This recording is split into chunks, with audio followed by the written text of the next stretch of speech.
नमस्कार दोस्तों जियो जर्नी में आपका स्वागत है। दोस्तों, जैसा कि हमने जब जर्नी शुरू की तो हमने सबसे पहले एजुकेशन सिस्टम ऑफ इंडिया किया था। उसके बाद हमने आगे किया था बेसिक ज्योग्राफी, और उस बेसिक ज्योग्राफी के अंदर हम लोगों ने किया था मोशन ऑफ द अर्थ, मतलब पृथ्वी की गतियाँ की थी। उसके बाद हमने लॉन्गिट्यूड और लैटिट्यूड किया था। उसके बाद हमने जो पृथ्वी है उसकी उत्पत्ति कैसे हुई इसके बारे में बात की थी, और सोलर इक्लिप्स और लूनर इक्लिप्स के बारे में बात की थी। और हमने कल फिर एक बात की थी गार्डन टाइम या बागान समय की, इसके बारे में भी हम लोगों ने थोड़ी सी बात की थी। 1 मिनट की वीडियो थी वो। बट आज हम किसकी बात कर रहे हैं? आज हम शुरुआत कर रहे हैं फिजिकल ज्योग्राफी की। दोस्तों, जब हमने सबसे पहले ज्योग्राफी या जियो जर्नी का जब मैंने आपको इंट्रोडक्शन दिया था या इंट्रोड्यूस किया था, तो उस समय हम लोगों ने एक बात देखी थी कि जो ज्योग्राफी है वो 3 तरीके से पढ़ाई जाती है। वर्तमान में 3 तरीके से ज्योग्राफी ने डेवलपमेंट किया है। जैसे पहली थी फिजिकल ज्योग्राफी, सेकंड थी ह्यूमन ज्योग्राफी, और थर्ड थी अप्लाइड ज्योग्राफी, या इनका मिक्स जो वर्तमान के अंदर यूज हो रहा है या प्रयोग हो रहा है। दोस्तों, आज उसी फिजिकल ज्योग्राफी की हम शुरुआत कर रहे हैं। तो दोस्तों, फिजिकल ज्योग्राफी का मतलब ही फिजिकल मतलब जिसको हम टच कर सकते हैं या देख सकते हैं, या जिसके अंदर स्थलाकृतियाँ या फिर क्लाइमेटोलॉजी या फिर जलवायु विज्ञान या फिर ओशियनग्राफी, ऐसा कुछ स्टडी करते हैं। तो पहले देखते हैं कि फिजिकल ज्योग्राफी मतलब जो हमारी जो प्राकृतिक ज्योग्राफी है। फिजिकल मतलब प्राकृतिक भी उसको बोलते हैं, और भौतिक ज्योग्राफी भी उसको बोलते हैं, भौतिक भूगोल भी उसको बोलते हैं। इसके अंदर हम किस किस चीज़ का अध्ययन करते हैं? तो दोस्तों, सबसे पहले हम वो देखते हैं कि सबसे पहले हम अध्ययन करते हैं क्लाइमेटोलॉजी का, ज्योमोर्फोलॉजी का। थर्ड हम करते हैं हाइड्रोलॉजी का। हाइड्रोलॉजी आपको पता ही, हम लोगों ने उस दिन बात कर ली थी। उसके बाद सोयल ज्योग्राफी का, ओशियनग्राफी का, अच्छा ग्लेशियर का, कोस्टल ज्योमोर्फोलॉजी का। उसके बाद इन्वायरमेंटल ज्योग्राफी का, पैलियो ज्योग्राफी का, और एस्ट्रोलॉजिकल ज्योग्राफी का, या एस्ट्रोनॉमिकल जो यूनिट है, जो हमारे वातावरण या सौर मंडल के अंदर जो यूनिट हैं, जिसके अंदर उपग्रह, ग्रह और जिसको बोलते हैं उल्का पिंड, या फिर जो उल्का पिंड है वगैरह, उनका अध्ययन करते हैं। बट दोस्तों, आज हम जिसकी शुरुआत कर रहे हैं वो है ज्योमोर्फोलॉजी, मतलब भू-आकृति विज्ञान। इसके अंदर हम किस किस चीज़ की स्टडी करते हैं? दोस्तों, अगर भू-आकृति विज्ञान को भी आगे सब डिवाइड करें, उसके बारे में भी हम लोग आज बात करेंगे। तो हम आज की जो हमारी क्लास है वो है सबसे पहले भू-आकृति विज्ञान या ज्योमोर्फोलॉजी। तो सबसे पहले देखते हैं कि ज्योमोर्फोलॉजी होता क्या है। तो ज्योमोर्फोलॉजी दोस्तों होता क्या है कि geomorphology is the scientific study of the origin and evolution of the topography and the bathymetric feature created by physical and chemical।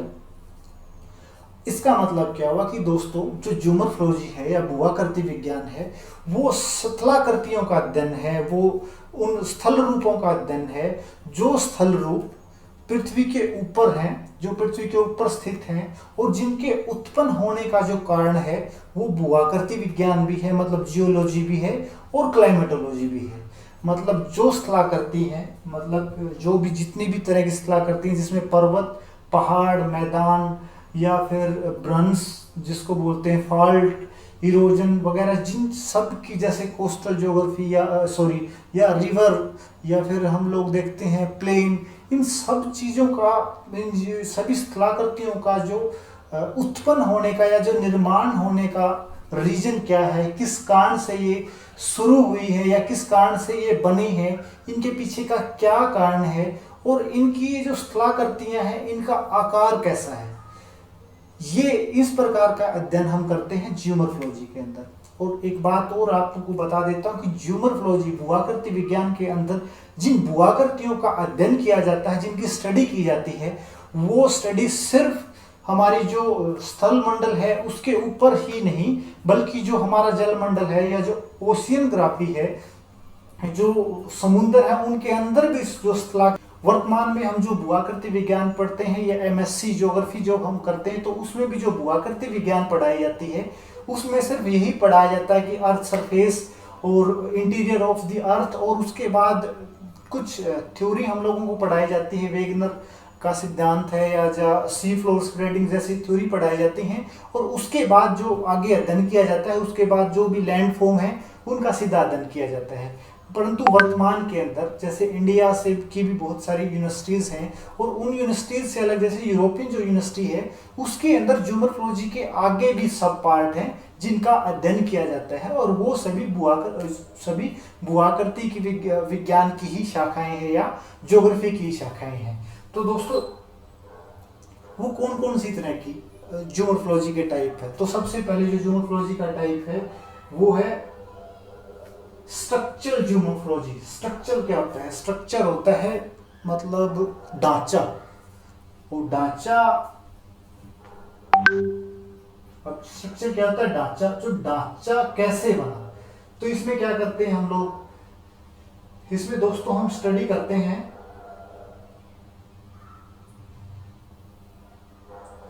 जो स्ट्रक्चरल जियोमोर्फोलॉजी है या जो संरचनात्मक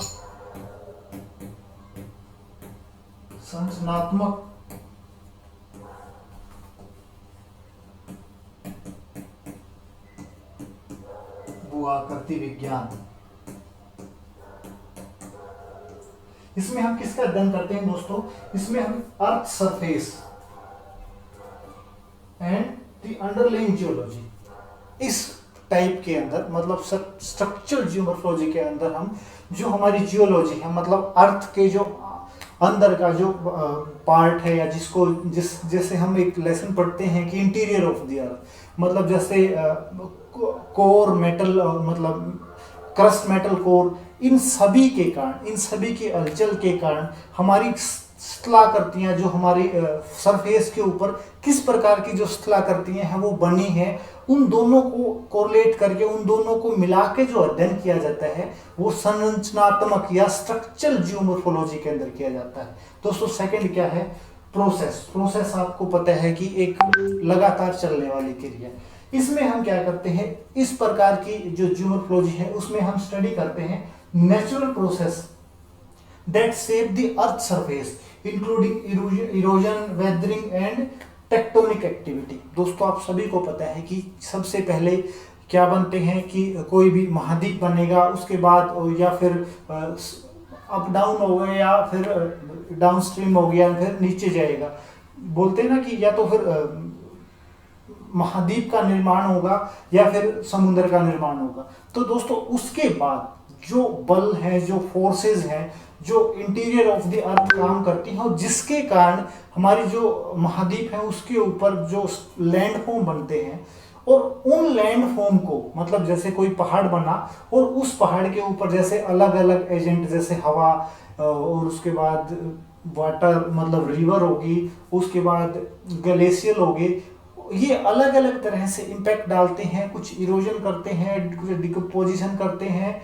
और कुछ वेदरिंग करते हैं। ये इस भिन्न भिन्न प्रकार की जो स्थलारूप हैं इनके द्वारा ही बनते हैं, और इस प्रकार को जो अध्ययन किया जाता है, इस प्रकार की जो स्टडी की जाती है दोस्तों, वो क्या किसके अंदर की जाती है? प्रोसेस जियोमोर्फोलॉजी के अंदर। तो इससे आगे क्या है? प्रोसेस जियोमोर्फोलॉजी के बाद थर्ड कौन सी है? Climatic geomorphology. क्लाइमेट आपको पता ही है, जलवायु। क्लाइमेट मतलब जलवायु, और जियोमोर्फोलॉजी आपको पता ही है भूआकृति विज्ञान।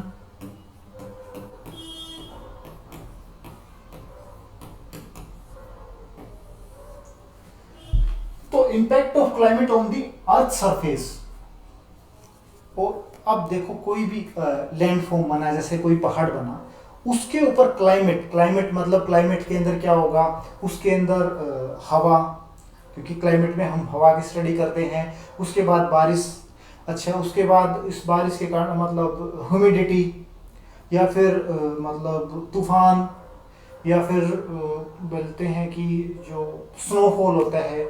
इस प्रकार की जो फिनोमिना है, वो जो फिनोमिना वो किसी लैंडफॉर्म पे किस प्रकार का इम्पैक्ट डालते हैं, और उनके प्रभाव से, उनके इम्पैक्ट से इन सभी जैसे वायु के कारण, चक्रवातों के कारण, और अच्छा स्नोफॉल के कारण, ह्यूमिडिटी के कारण और टेम्परेचर के कारण, इन सभी के कारण जो लैंडफॉर्म है, जो चट्टानें हैं, उनको ऊपर किस प्रकार का इम्पैक्ट पड़ता है, और उस प्रभाव के कारण, उस इम्पैक्ट के कारण किस प्रकार की स्थलाकृति बनती है, उस प्रकार की स्टडी किसके अंदर की जाती है, क्लाइमेटिक जियोमॉर्फोलॉजी के अंदर। दोस्तों फोर्थ क्या है, ह्यूमन जियोमॉर्फोलॉजी। इसका संबंध आप समझ से ही सकते हैं, ये मॉडर्न जो वर्तमान की जो अप्लाइड ज्योग्राफी, अप्लाइड जियोमॉर्फोलॉजी जिसको बोलते हैं, अप्लाइड ज्योग्राफी का ही ये पार्ट है।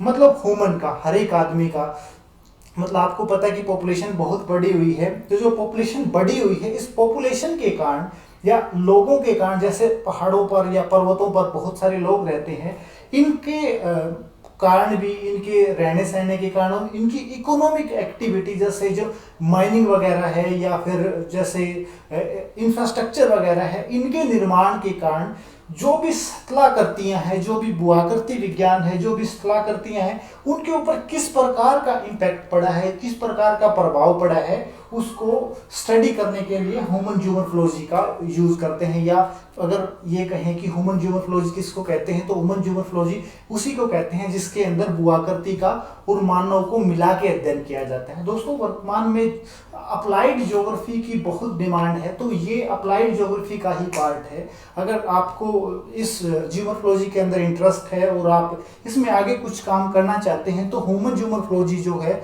उसके अंदर रिसर्च के भी बहुत अच्छे ऑप्शन हैं और इसके अंदर फ्यूचर एंड स्कोप भी बहुत ज़्यादा है। दोस्तों नेक्स्ट क्या है, नेक्स्ट है कि जो हमारी जियोमॉर्फोलॉजी है, जो हमारी भूआकृति विज्ञान है, उसको पढ़ने के फायदे क्या है, मतलब उसके स्कोप क्या है, उसका दायरा क्या है।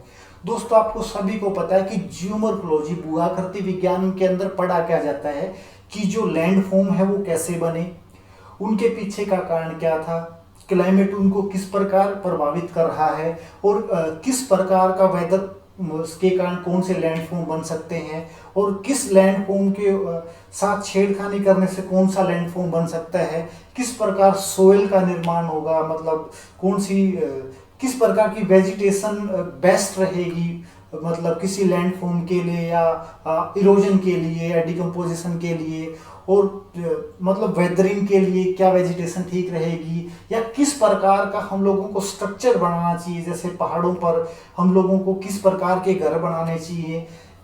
इस प्रकार की जो स्टडी है, इस प्रकार के जो कार्य हैं, इस प्रकार के जो काम है, वो तभी संभव है जब हम लोगों को जियोमॉर्फोलॉजी या भूआकृति विज्ञान का अध्ययन किया जाता है। तो स्कोप ऑफ जियोमॉर्फोलॉजी मतलब स्कोप होता है एक दायरा।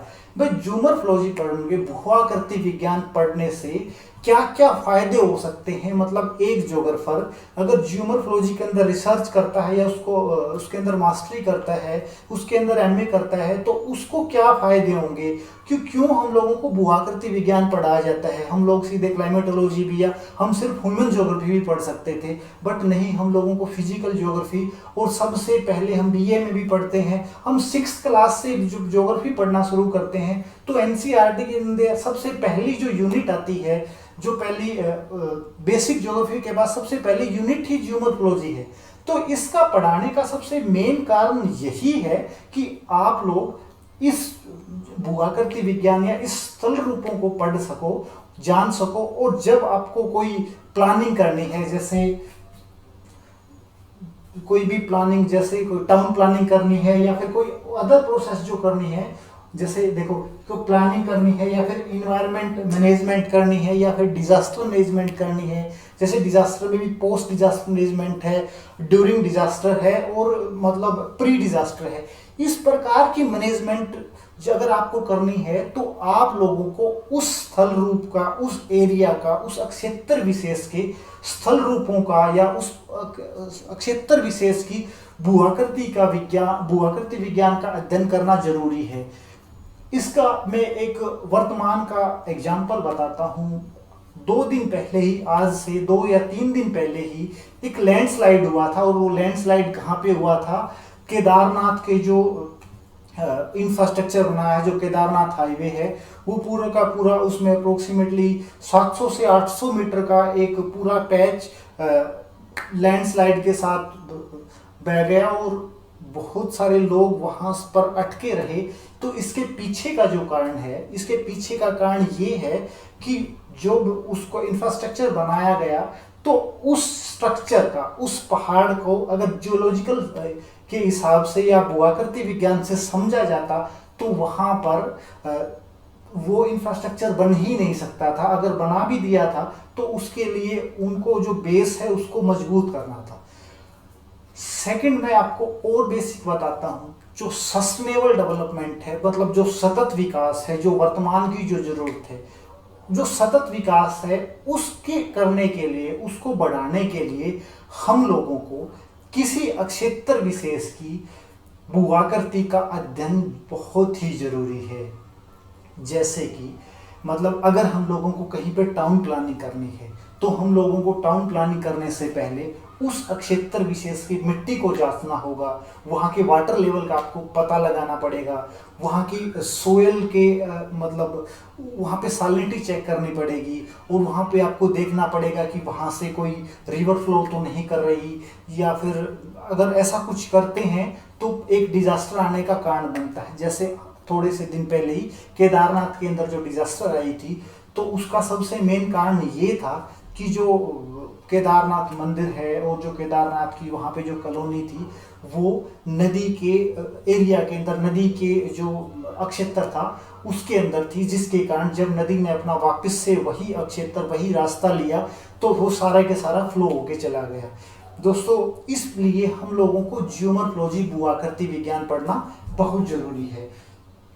उसके बाद और क्या हो सकता है, जियोमॉर्फोलॉजी पढ़ने के और क्या फायदे हो सकते हैं? तो जो ह्यूमन एक्टिविटी है, लैंड यूज, डिफोरेस्टेशन। अब क्या है कि जो डिफोरेस्टेशन है, अगर किसी लैंड फॉर्म का डिफोरेस्टेशन कर देते हैं तो उसका उस लैंड फॉर्म पे और उसके बाद ह्यूमन के ऊपर क्या इम्पैक्ट हो सकता है, क्लाइमेट के ऊपर क्या इम्पैक्ट हो सकता है। जैसे अर्बनाइजेशन बढ़ाने के लिए या फिर किसी शहर का निर्माण करने के लिए हम लोगों को उस लैंड फॉर्म की स्टडी करनी जरूरी है, क्योंकि किसी भी सिटी को हम लोग किसी पहाड़ के दूसरी साइड, मतलब जहाँ पर जिसको बोलते हैं ना वृष्टि छाया क्षेत्र, या एक पहाड़ के दूसरी साइड जहाँ पे बारिश आने की संभावना ना के बराबर है, या जहाँ पे सूखा सबसे ज़्यादा रहता है, क्योंकि आपको जब हम क्लाइमेटोलॉजी पढ़ेंगे तो और गहराई में पढ़ेंगे। बट इस प्रकार की जैसे कोस्टल ज्योग्राफी है, जैसे कोस्टल जियोमॉर्फोलॉजी है, जैसे कि कोई भी अगर घर बनाना है आपको, तो आपको समुंदर से थोड़ा सा हटके ही बनाना चाहिए। क्यों बनाना चाहिए? क्योंकि जो समुद्री लहरें हैं उनके कारण इरोजन और जो डिकम्पोजिशन होता रहता है, जिसके कारण वो जो स्ट्रक्चर है वहाँ का वो इतना मजबूत नहीं हो पाता। तो इसलिए हम लोगों को जियोमॉर्फोलॉजी की स्टडी करनी चाहिए। तो इसी प्रकार की जिस प्रकार के जो फायदे हैं, मतलब भूआकृति विज्ञान पढ़ने के कारण हम लोगों को क्या क्या फायदे हो सकते हैं, इस प्रकार का अध्ययन हम स्कोप ऑफ जियोमॉर्फोलॉजी के अंदर पढ़ते हैं। दोस्तों, उम्मीद है कि आपको ये लेक्चर्स, ये जो हम लोगों ने बात की है, जो लेक्चर हम लोगों ने कवर किया, आपको पसंद आया होगा। अगर आपको लगता है कि इसके अंदर कुछ और ऐड करना चाहिए तो आप हमें ज़रूर कमेंट करिए, और तब तक के लिए आप बने रहिए। धन्यवाद।